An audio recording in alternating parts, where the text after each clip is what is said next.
Ever wonder what building a cheap garage apartment might look like? Hello world, my name's Brian. This is our channel where we're converting not one, but two old abandoned garage structures into tiny cabins on the lake. There it is, there's the addition. Let's go. We began the process by pouring a foundation underneath the existing structure. Next, we had to cut the roof off, remove it with a crane, and we installed a loft truss system upstairs. You can do it, you can do it. Get in the loft. I'm right behind you. Last week, the new kitchen arrived as well as the waterproof flooring. We're finally finished our own shower at the main cabin, and I had one of the biggest meetings of my life. Welcome back to another episode. Let's get into it.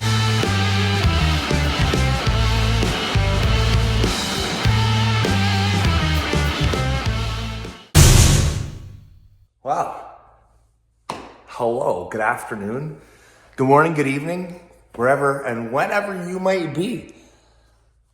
Can you see all this progress? There's a banister, yo. The floor! Welcome back to another episode of Camp Aspinall, where we have been so busy putting this flooring down. By we, I mean the professional floor installer, because ain't nobody doing this one. I've done enough floors. I didn't want to do it, and it's all nice and square. Not that I wouldn't have made it square, but you know what I mean. Like, look at this. Like, with just enough room for baseboard to cover that. And what do you think of the color? What do you think of the color? So the upstairs, finito. Done. Look at it. All the extra boxes, like, it's all done right in the vestibule here. What do you think of that? And, you know, clearly there's going to be a railing beside the stairs. That's code, obviously. We're getting to that now, but holy, I'm so excited. But, let me take you downstairs. Well, if you're new around here, I've done a lot of speaking over the years at conferences and school districts all over North America and beyond. I've been as far as Hawaii, Alaska, and even Budapest to share my work. These days, Codebreaker amplifies the stories of content creators and other educators doing amazing things in the field. Visit us at codebreakeredu.com.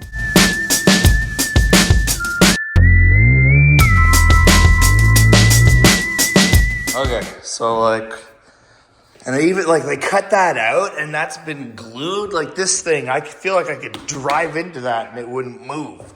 All right, downstairs we go. Kitchen cabinet time.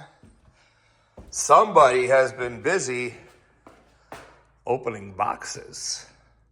Look at this. Kitchen arrived just before the holiday season. So did the heat source. So people have actually been able to work over here this December and January with the frigid cold Canadian temperatures. And some of this kitchen is actually being put together. Let me give you a tour. Do you remember when this was a garage door? I can't even believe it. And this roof was not this, and it's just, it's gorgeous. All right, here's the kitchen. So, cabinets here. You see the pencil line right there. That's the height, of course. You're going to go there, and they're going to wrap around that way. There's going to be a sink in here, and I think the fridge goes over here. That's why the plug is there.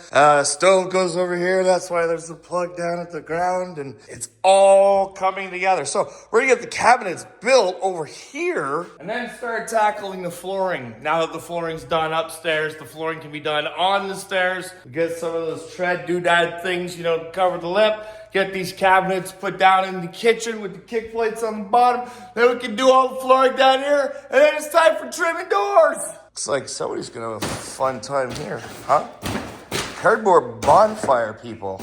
That is just wow. So, IKEA, no words, right? Just photos, amazing. Shout out to cabinet person. Thank you. This has been such a headache saver for me. Wanted to show you the navy blue. This is the color of the cabinet doors, just the doors. So the backs are going to be white, trying something a little different. And the hardware is brass, a brass color, which to me feels dated, but I'm a kid of the 80s and 90s, so everything was brass.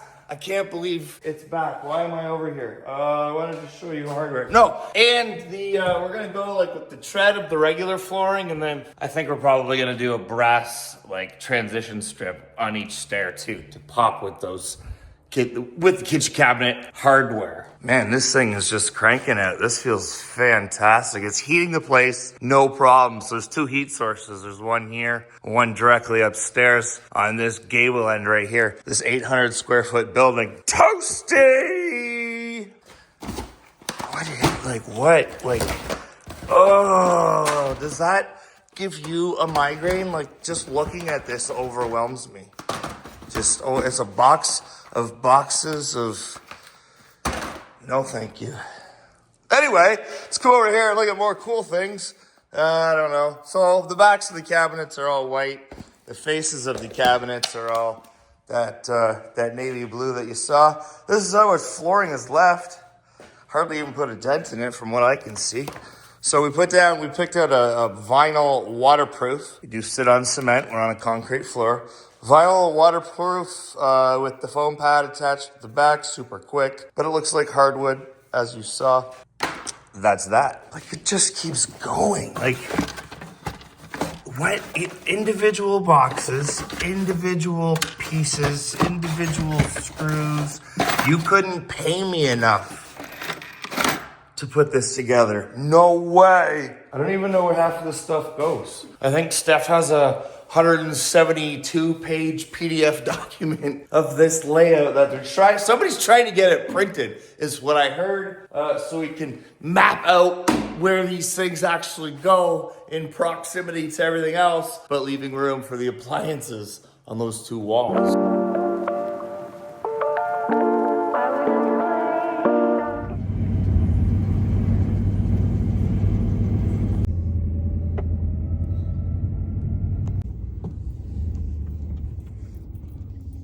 Good morning, fam. It's another day. It's about 6 o'clock in the morning. We got hammered with snow. First time this year. By hammered with snow, I mean like there's like 3 inches on the road at best. But first time this year, actually first time in a few years, we've had snow on the ground. Back over here at the second cabin this morning where more progress has been made. Let's go inside because it's cold out here. Oh, yep. Still wearing my good shoes. Right? Still wearing my good winter boots. Holy. I'd say the snow's officially above the foundation.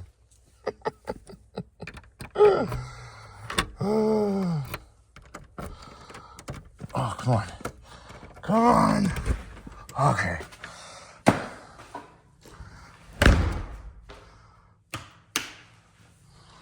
Oh.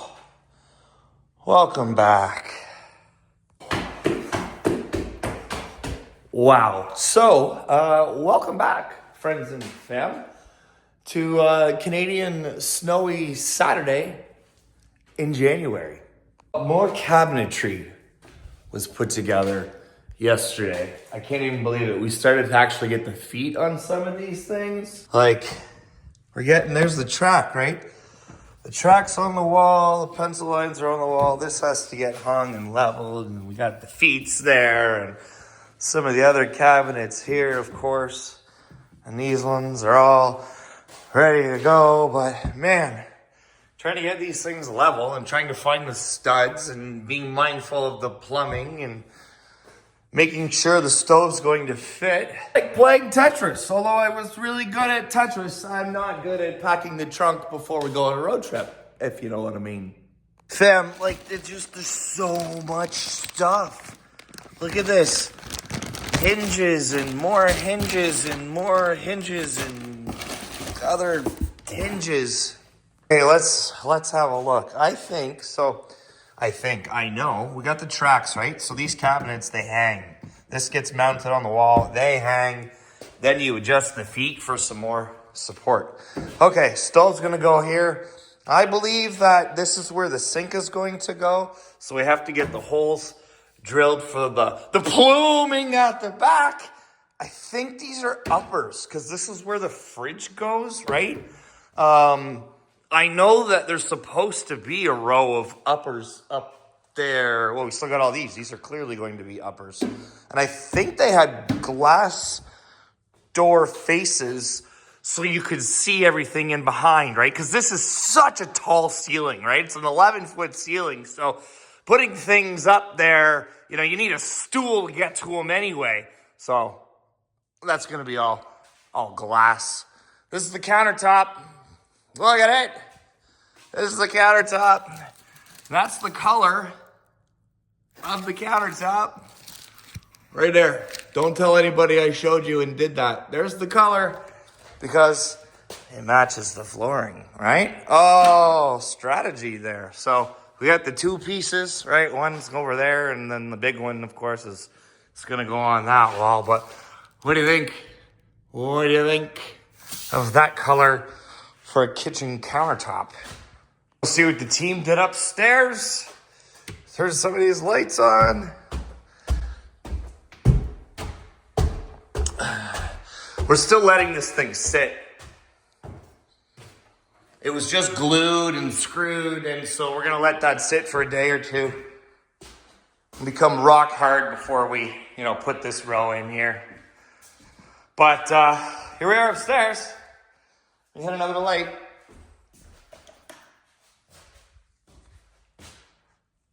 It's gorgeous.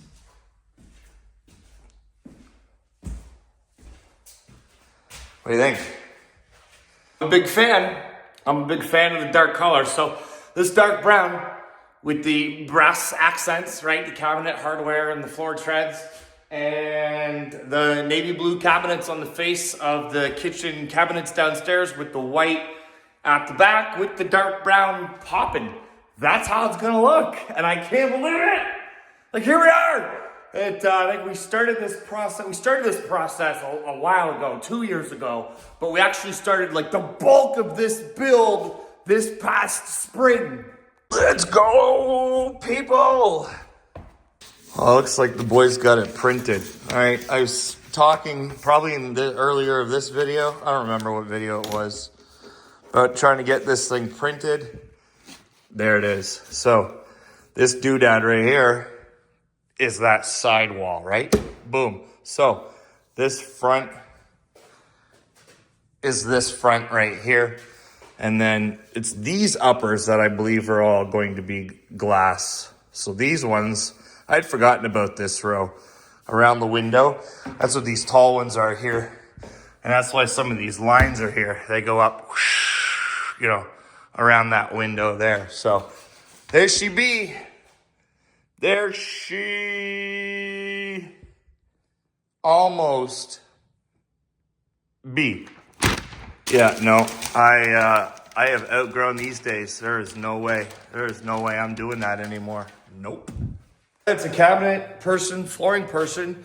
You know who you are. Super grateful because here you are in the dead of winter, just after the holiday season. Muchos gracias. Boys, fam, we might have this place like ready to rent by the spring break, the March breaks in Canada. What do you think? If we can get the water connected, yeah, no problem. Well, now the ground's frozen.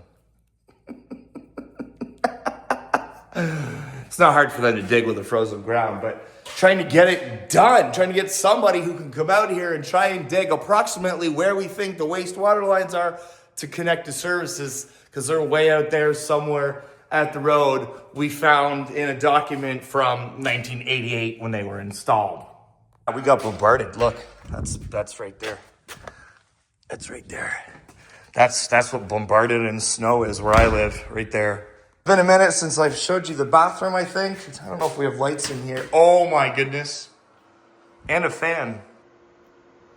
That's working. This is working too. I can feel it. Yep. So we installed baseboard. This is common practice where we live. This part of Canada near the lake where we have these cottage buildings that sit close to the ground, most of the bathrooms you're going to find a little baseboard heat. There's no foundation underneath us here because this is just cold concrete, and because plumbing runs in that wall, it's just good practice to put one baseboard heater on its own thermostat so you can try and keep these floors a heck of a lot warmer in January and to keep the plumbing from freezing in the external wall and underneath the cement. It's actually in the cement here over to this where the toilet's going to be. And then of course it continues to the back of the shower. So I am stoked to see that that's on, and that is actually hot to the touch. So yeah, Those plumbing services come in from the street here. We bumped this out. I showed you at the beginning of the video. This is the addition. The original exterior wall was here. We bumped it out 4 feet so we could run plumbing. There's actually a clean out in there. So we could run the plumbing from the street on the outside of the perimeter of the building to the new part. We ran it all in here. Then we poured the cement. So it goes here to where the hot water tank is going to go. And it goes here underneath to where the toilet, of course, is. And it continues over to here to where the vanity is going to go. And then it continues from there to behind the shower. Now it runs on the inside of the wall down here between the tub and the exterior wall because that is an outside wall. The plumbing is on the inside there. It continues over here, still on the inside. This is what I mean. It's on the inside of that wall. This is where the laundry is going to go.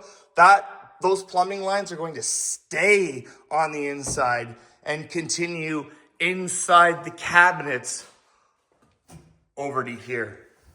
This cabin is never going to have pipes freeze. It's just not going to be possible, unless the power goes out because we are on electric heat. Currently, the 2 heat sources are electric. So if the power goes out for, 7 days and you have minus 40 degrees temperatures, we might have a situation, but so is everybody else on the street.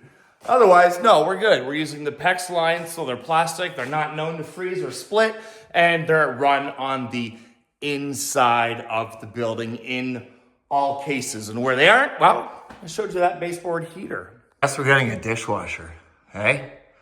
I guess we're getting a dishwasher. I couldn't remember. I don't know things.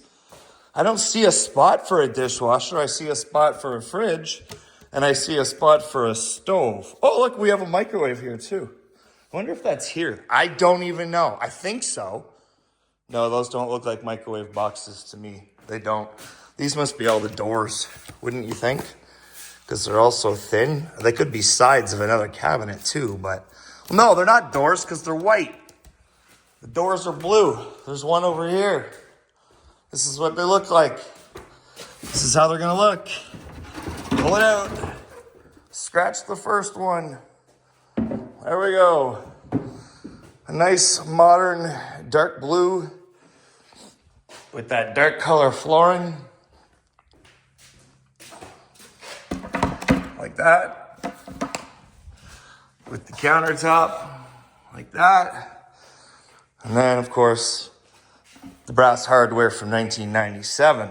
That's it for this week's update video. Thank you so much for hanging out with me. Thank you for following this journey if you've been around for a while. If you're new here, thanks for joining us. Hope to see you again. If you enjoyed this content, feel free to hit the like button. The algorithm loves when you engage. The more buttons you press, the further the video reaches. Peace and love from Canada's most southern mainland shoreline. Give somebody close to you, tell them you matter. Don't forget you matter. See y'all on the next one.